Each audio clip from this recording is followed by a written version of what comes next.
Considering a hair transplant? Had one before? Are you a hair transplant professional? HairTransplantSociety.com is for you. We're connecting patients with each other to share experiences, connecting patients with clinics and doctors, and connecting clinics with employees. Join today.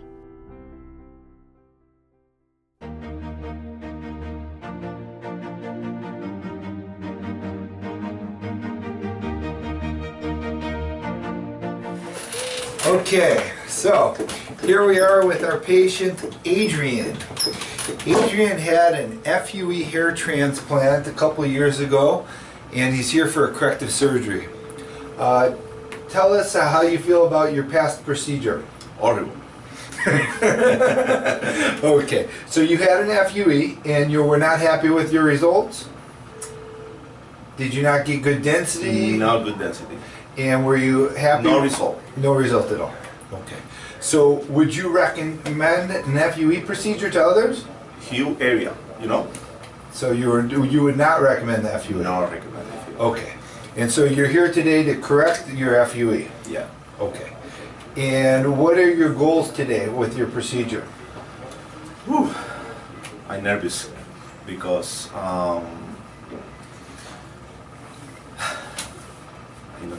Relájate, relájate. Are you nervous about the procedure? Yeah. Because you don't want the pinches, the shots? Maybe. Okay. So you're scared it's going to be painful. Because of your previous surgery it was painful? Un poquito. Poquito. Okay. Okay. Little pain. Okay. So when we're done, we're going to do another video and you'll see, you're going to say, wow, I can't believe that's it. It's going to be easy. Super easy. Super easy. Okay. Yeah. So what they did with the FUE is they go through and they punch a little hole, a little hole, a little hole, all the way through to get the hair. They say it's scarless, but as you can see, there's more scars, and they create this polka dot appearance that looks unnatural. So what we need to do today is clean this up as much as we can and get as much donor as we possibly can and correct the previous transplants. The majority of the work that I'm doing today is corrective hair surgery on cases just like this. We correct more FUE cases than anything else. The reason being is they're getting very little results, and their donor is actually much worse off for future surgeries because there's less hair where they've taken the donor punches from. Think of it like a piece of Swiss cheese. Simplest analogy. If you eat a piece of Swiss cheese, the hole's missing, that won't give you cheese. Well, the holes here don't give us hair. And that's the best way to explain it. So what we want to do is get them on the preventative treatments, Propecia or Rogaine, to stabilize this so we don't go backwards. And then we want to move as much of this donor to the areas without hair as possible. So why did you choose to have an FUE? ¿Por qué tú quisiste hacerte el FUE? ¿Porque tenía miedo a la cicatriz? ¿Tenía miedo a algún doctor? La cicatriz. So he was afraid about the suture line. The suture. Okay. So he had the FUE because he was afraid of the linear suture line. And this is typical. They're afraid of the line, but then they get no result and they destroy the donor. And so then they end up having the line anyways. When you switch that to Bolton, ¿por qué tú decidiste hacerlo con el Dr. Bolton? Ok, con el tiempo uno se da cuenta que el FUE no hacen resultado, porque cuando tú buscas densidad, lo mejor es la cirugía, obviamente. Es el 100% lo mejor. You're looking about density. Is the reason he don't want another FUE and he want a straight line. Okay, excellent.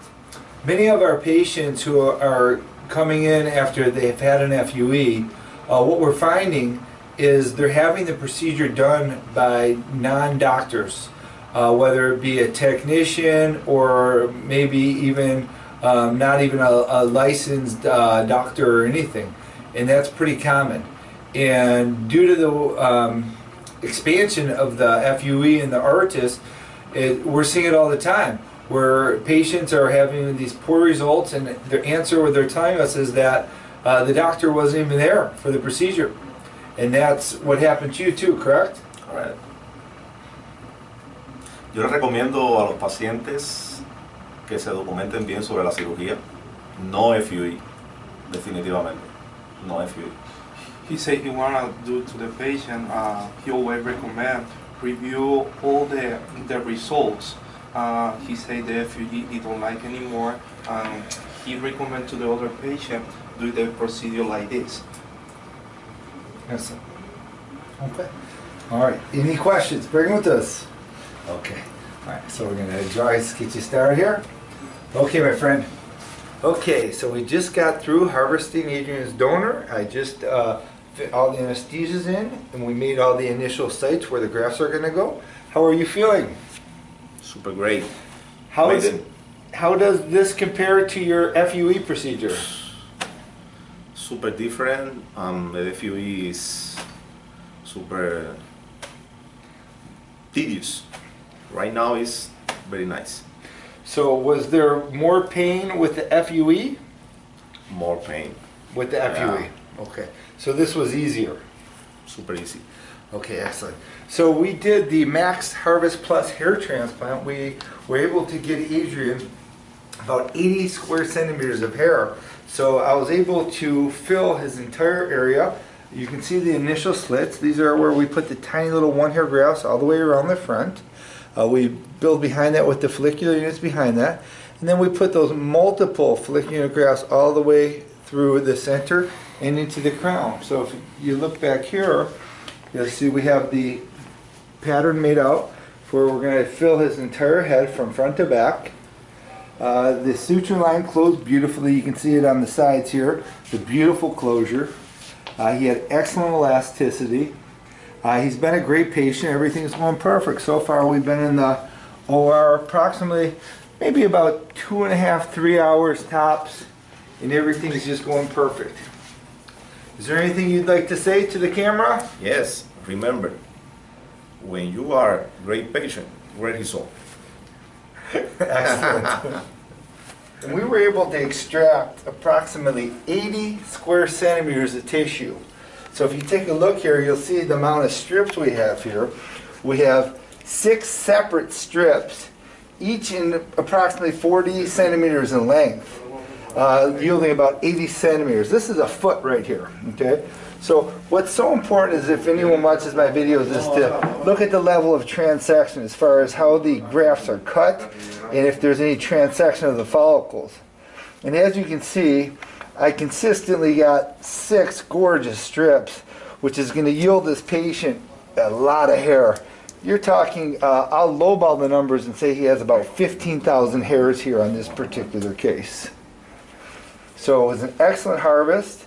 And we keep these grafts, when they're out like this, people don't realize that we're constantly hydrating them. They don't sit out on our table long.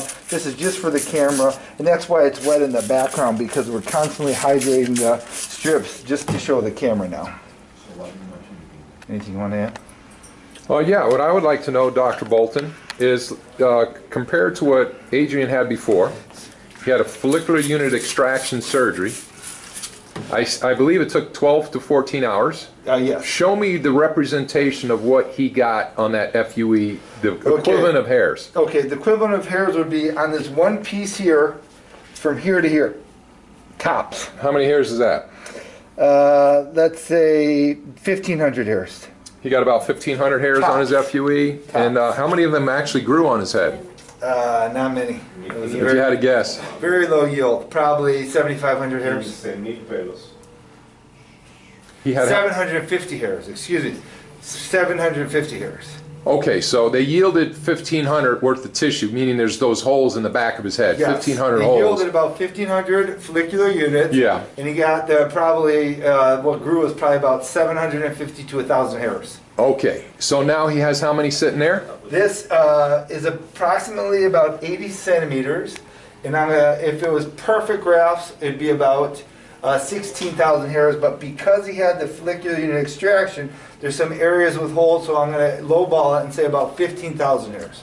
Okay, so he got 15,000 hairs Yes. compared to his last procedure where he got about 1,500 hairs, At best. of which only half of those grew. Right, correct. So he didn't even get 10% of what you got today, Correct. and he sat in a chair for 12 hours. Correct. They decimated his donor. Correct. Okay, and this, after all this, will only have one scar, right? You have one scar, which will be better than what you have with this. Maybe we can take a look at that. Yeah. And I'll show he's, you that one's clean. yep, he's got one scar, and this took you how long to excise? Half hour, tops. 30 minutes.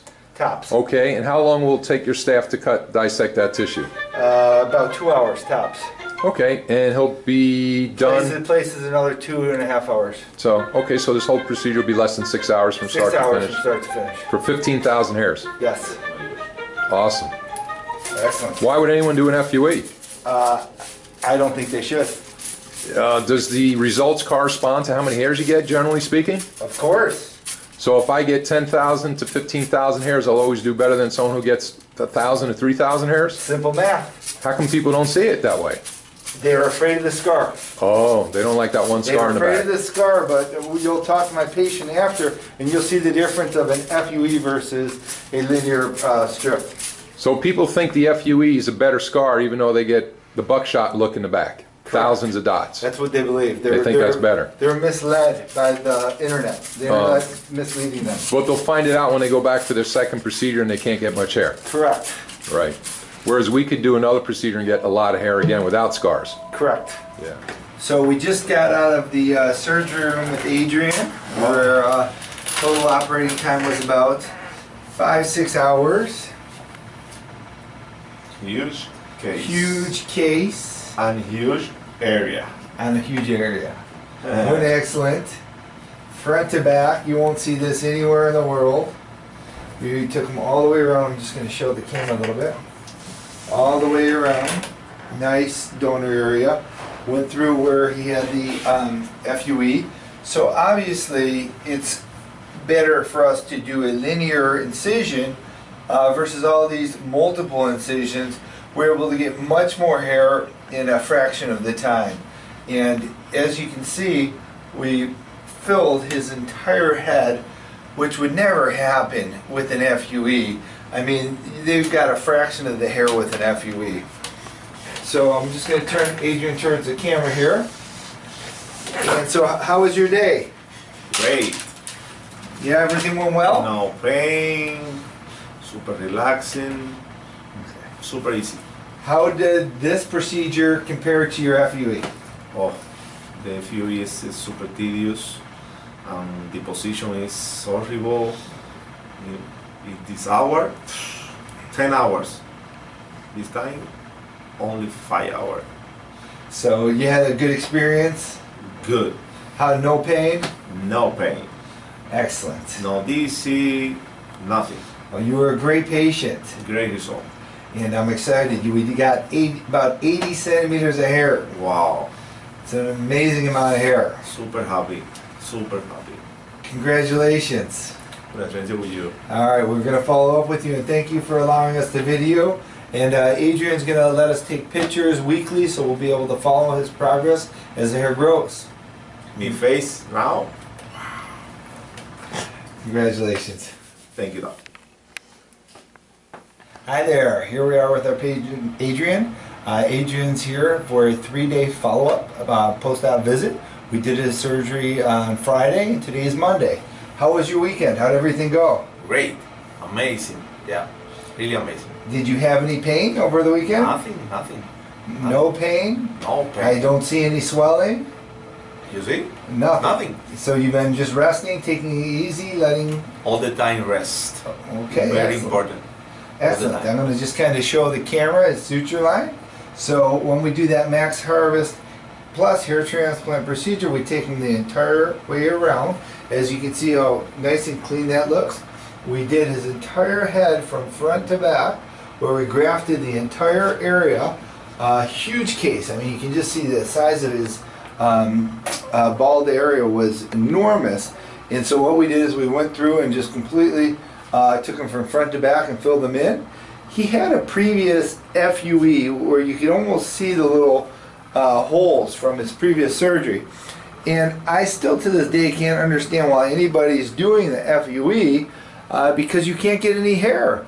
We're able to get so much more hair from that strip, and once this heals, this will be undetectable. The hair is going to cover up on top. You'll never be able to see it. And everyone's talking about the FUE, how great it is if you shave your head. Well, it's not great. You can just see all the little holes. So I don't see the benefit of doing it when you get so little hair. So at 3 days, if you look at, and I'm just going to kind of tuck your chin down a little bit, you can see the entire area was filled from front to back. With an FUE, he might have only got, you know, the very one little section, but instead we were able to cover the entire top. How did this experience compare to the FUE? Wow, my experience super different. The FUE, for me, no result. My area is huge. The FUE, no result. You have density, tissue, suture, 100%.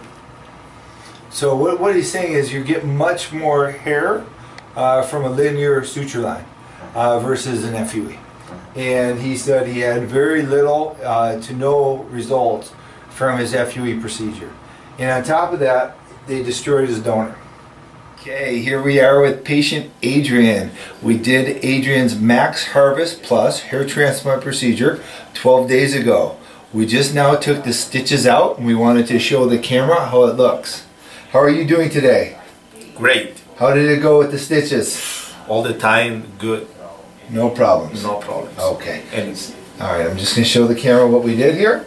So, when we do that MaxHarvest hair transplant procedure, we harvest all the way around from the one side to the other. And we just took the stitches out and you can see how perfect this healed. This is the suture line right here going through those little eyelets above and below. Okay? And as you can see, there's virtually no suture line detectable. I mean, can you see this? It's like there's nothing there. Now, this is a great example. This patient happened to have had these FUE little scars. And now look at the difference of a suture line versus an FUE scar. Patients are seeking this FUE for it to be scarless, but when you look at 10 days post-op, this is after a huge case. You can't even see it. With a little length of hair, that would be 100% undetectable. To me, this line is less visible than these little polka dot holes. So, as far as healing goes, all of his scabs and crusts are gone. You can see virtually all the scabs and crusts are gone. The hairs are mostly still in place. These, unfortunately, will fall out temporarily, and then they will start growing in about 3 to 4 months. And just for the process of completion, we'll take it all the way around to the other side so you can see the suture line the entire way around. So this patient did an excellent job taking care of himself. Everything's perfect. And so that's it. So everything overall was great. excellent. That's all we got to say.